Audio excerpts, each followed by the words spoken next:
2, 3, raconte!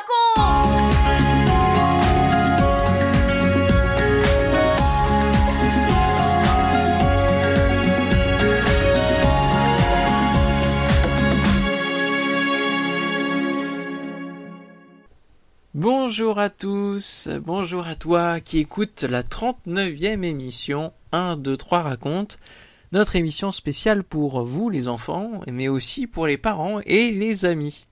Aujourd'hui nous allons retrouver les disciples, ils sont en train de se disputer. Pourquoi ? Pour savoir qui est le plus grand parmi eux. Est-ce que c'est Pierre, Jacques, Jean ? Qui aura la meilleure place quand Jésus sera roi ? Bien sûr, ils ne sont pas d'accord, ils veulent tous être les premiers. Mais en réalité, c'est le roi qui choisira. Comment fera-t-il son choix ? C'est ce que nous allons voir maintenant en écoutant Michel. Il va nous dire comment Jésus va les mettre tous d'accord. Ensuite, tu pourras répondre à cette question. Pour Jésus, qui est le plus grand dans le royaume des cieux ? Tu pourras relire cette histoire dans le chapitre 9 de l'évangile de Marc. 1, 2, 3, raconte! Depuis des mois, partout dans le pays, on parle de Jésus. On raconte toutes les merveilles qu'il a fait. Il a un tel succès que les gens pensent sérieusement à le faire roi. D'ailleurs, il y a bien longtemps, Dieu avait promis qu'il enverrait un roi appelé le Messie. Mais quel roi ? Comment serait-il ? Où régnerait-il ? C'est certainement Jésus, se disent les gens. Oui, s'il devenait notre roi, enfin on serait libre. On en aurait fini avec ce méchant roi Hérode et ces Romains qui dominent sur nous et qui nous écrasent d'impôts. On n'en peut plus. Avec Jésus comme roi, notre pays serait en paix. On ne manquerait de rien, ni nous, ni nos enfants. Oui, l'autre jour, au bord du lac, tu as vu comment il a donné à manger gratuitement à tout le monde. Pourtant, on était plus de 5000, sans compter les femmes et les enfants. Jean, Pierre, Jacques et les autres disciples entendent tout ce que dit la foule. Eux aussi pensent que ce serait formidable si Jésus devenait bientôt roi.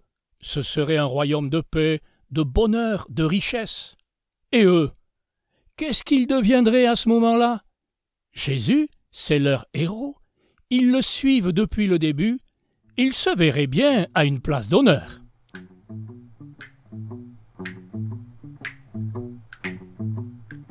Un jour, alors qu'ils sont en chemin, Jésus leur dit « Ouvrez grandes vos oreilles et retenez bien ce que je vais vous dire. Bientôt, je vais être livré entre les mains d'hommes méchants. Ils vont me faire mourir. Et 3 jours après, je ressusciterai. » Les disciples ne comprennent rien à ce qu'il vient de leur dire, mais ne lui posent pas de questions. Ils ont la tête ailleurs. Tout le long du chemin, ils discutent. Quand Jésus sera roi, c'est moi qui serai juste à côté de lui. Pas du tout. Je te dis que c'est moi. Non, c'est la place qui me revient. Toi, mais tu n'étais même pas là quand nous l'avons vu avec Moïse et Élie. C'est plutôt moi. C'est dans ma barque que Jésus est monté pour parler à la foule. Alors la première place, c'est pour moi. Certainement pas. C'est moi le plus âgé de tous. Tu imagines ?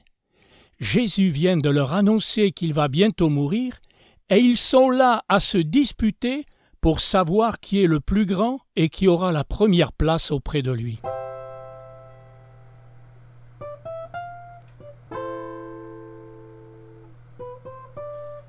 Les voilà arrivés à destination. Ils s'installent, puis se retrouvent tous autour de Jésus. « De quoi discutiez-vous en chemin ?» leur demande-t-il. « Ouh !» Là, c'est le silence. Personne n'ouvre la bouche, même pas Pierre. Pourtant, il est souvent le premier à parler. Ils ont honte.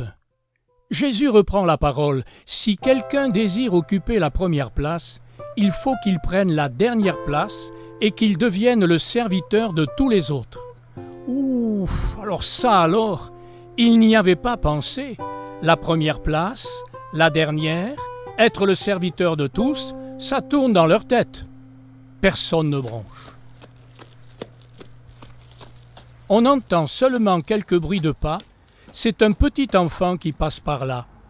Jésus lui fait signe d'approcher, le prend par la main et l'installe là, au milieu des disciples. Puis il leur dit « Je vous le dis en vérité, si vous ne vous convertissez pas et si vous ne devenez pas comme les petits enfants, vous n'entrerez pas dans le royaume de Dieu. C'est pourquoi celui qui se fera petit comme cet enfant-là, c'est lui qui sera le plus grand dans le royaume des cieux. Et celui qui accueille, par amour pour moi, un enfant comme celui-ci, quelqu'un que l'on méprise, c'est comme s'il m'accueillait. Le plus petit parmi vous tous, eh bien, c'est celui-là qui sera le plus grand dans le royaume de Dieu.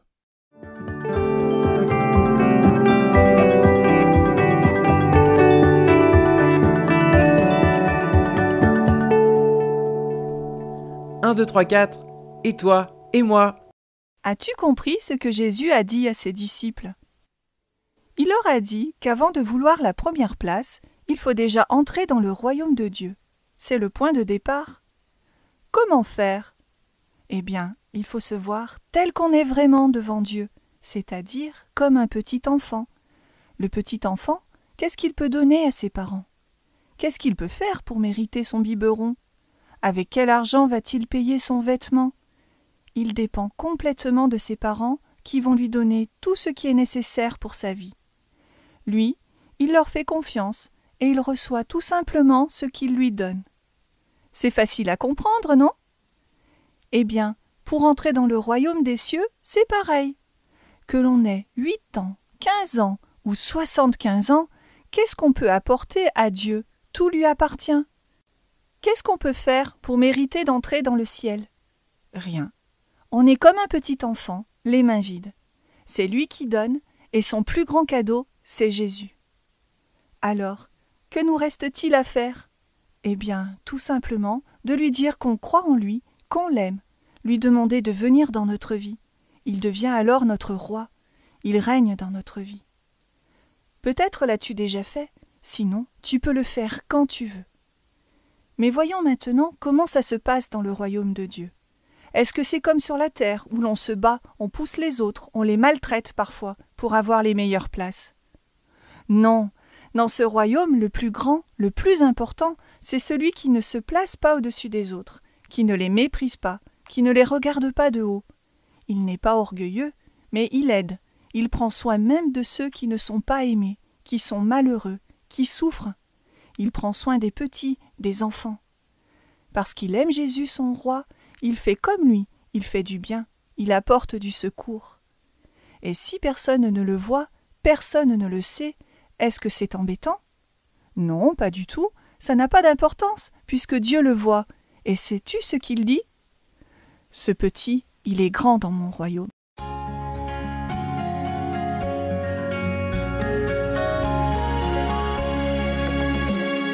« 4, 3, 2, 1 et nous les parents. » Dans cet entretien avec ses disciples, Jésus met bien les choses en place concernant notre relation avec Dieu, notre salut éternel, notre entrée dans le royaume des cieux. Tous les humains sont sur le même plan d'égalité, quel que soit leur âge, leur vécu. Ils sont tous dans cette même situation de dépendance totale de sa grâce. Comme des petits enfants, ils n'ont rien à faire valoir. Ceci étant, il appartient à chacun de décider de croire et de recevoir Jésus comme son sauveur. Alors, on fait partie de ce royaume, et il nous revient de vivre d'une manière digne de son roi.